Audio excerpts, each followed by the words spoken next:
السلام علیکم۔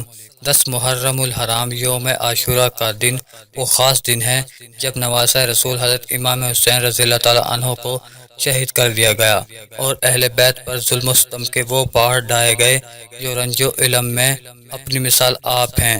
حضرت امام حسین اور ان کے 72 ساتھیوں کی لاشوں کو تپتی ریت پر رکھ کر ان پر گھوڑے دوڑائے گئے اور خاندان رسول کی بیٹیوں کو گھوڑوں کے پیچھے باندھ کر دوڑایا گیا۔ جب بھی ہم واقعہ کربلا کا ذکر کرتے ہیں تو حضرت امام حسین رضی اللہ تعالیٰ عنہ کی شہادت کے بعد ان کے گھوڑے کا ذکر بھی ہمیں تاریخ کے اندر ملتا ہے کہ جس نے خاندان رسول صلی اللہ علیہ وسلم کے ساتھ محبت اور وفاداری کی ایسی مثال قائم کی جو رہتی دنیا تک اپنی مثال آپ رہے گی۔ حضرت امام حسین رضی اللہ تعالیٰ عنہ کے اس گھوڑے کا کیا نام تھا؟ آپ کے پاس یہ گھوڑا کہاں سے آیا اور میدان کربلا میں اس گھوڑے کا کیا خاص کردار تھا؟ آج کی اس ویڈیو میں ہم حضرت امام حسین کے اسی خاص گھوڑے کے بارے میں بیان کریں گے۔ ہماری اس ویڈیو میں ایک بار پھر سے خوش آمدید۔ نواسہ رسول حضرت امام حسین رضی اللہ تعالیٰ عنہ کے اس گھوڑے کا نام ذوالجناح تھا۔ ذوالجناح کو ایران کے بادشاہ نے ایک مرتبہ رسول اللہ صلی اللہ علیہ وسلم کو تحفے کے طور پر دیا اور یہ آپ صلی اللہ علیہ وسلم کا ایک معجزہ تھا کہ آپ جس بھی گھوڑے پر ایک مرتبہ بیٹھ جایا کرتے اس کی عمر بڑھ جایا کرتی تھی۔ یہی وجہ ہے کہ یہ گھوڑا بھی اتنے سال گزرنے کے باوجود کربلا کے میدان میں صحت مند اور چاق و چوبند کھڑا تھا۔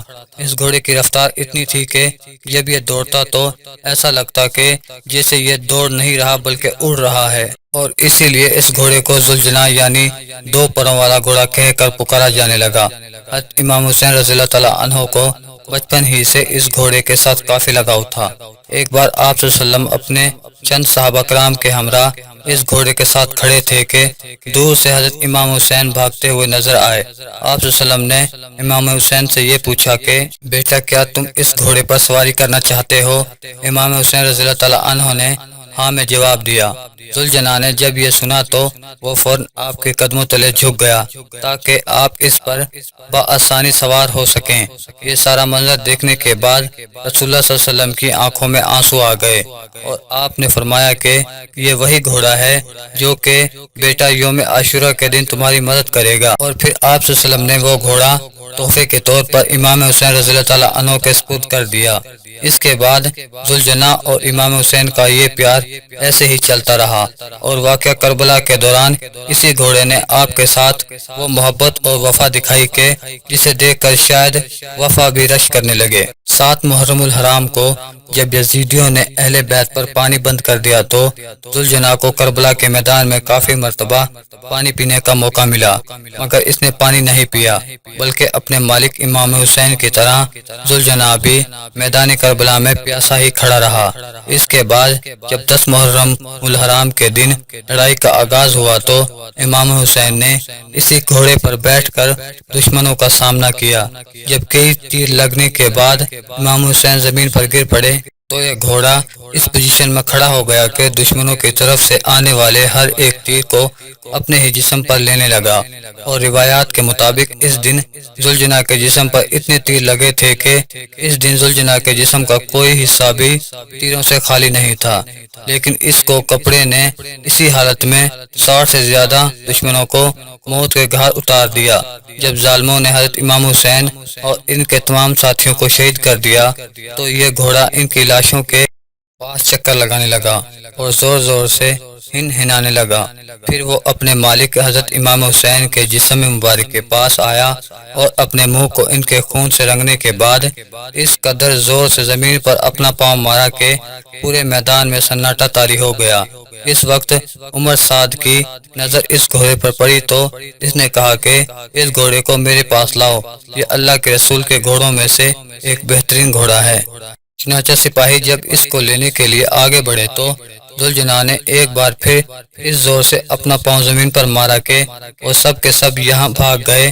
کربلا کے واقعے کے بعد ایک شخص حضرت امام بہقی رحمۃ اللہ کے پاس گیا اور پوچھنے لگا، اے وقت کے امام، آپ تو کربلا کے میدان میں موجود تھے، مجھے بتائیں کہ آپ نے وہاں پر کیا دیکھا؟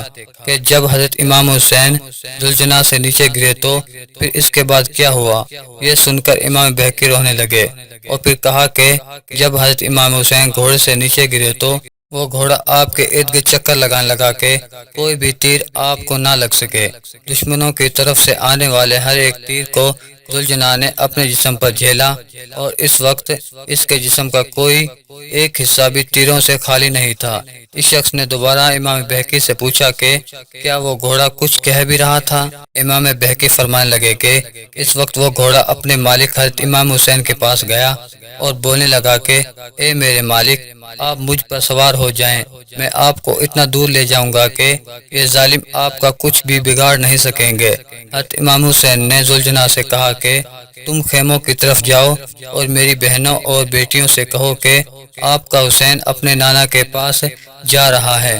لہٰذا وہ گھوڑا خیموں کی طرف بھاگ نکلا اور جا کر بیبیوں کے پاس زور زور سے چیخنے لگا۔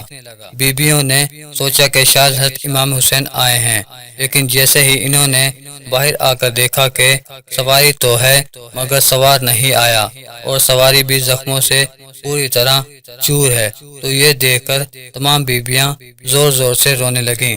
اتنے میں بی بی سکینہ ذوالجناح کے پاس آئیں اور کہنے لگی، اے میرے بابا کے گھوڑے، مجھے بتاؤ کہ جب میرے بابا میدان کربلا میں جا رہے تھے وہ پیاسے تھے، کیا انہوں نے راستے میں پانی پیا تھا یا ان کو ایسے ہی شہید کر دیا ہے؟ یہ سن کر وہ گھوڑا زور زور سے ہنہنانے لگا اور پھر تمام بیبیاں زور زور سے رونے لگیں۔ اس کے بعد اس شخص نے امام بہقی سے دوبارہ پوچھا کہ اے امام، اس کے بعد اس گھوڑے یعنی ذوالجناح کے ساتھ کیا ہوا؟ امام بہقی نے جواب دیا کہ جو کہ دشمنوں کا لشکر اس بہترین گھوڑے کو حاصل کرنے کے لیے کافی بےتاب تھا، لہٰذا اس گھوڑے نے اپنے آپ کو نہر فرات کے حوالے کر دیا اور کہنے لگا کہ جب میرا سوار ہی نہیں رہا تو میں رہ کر بھلا کیا کروں گا۔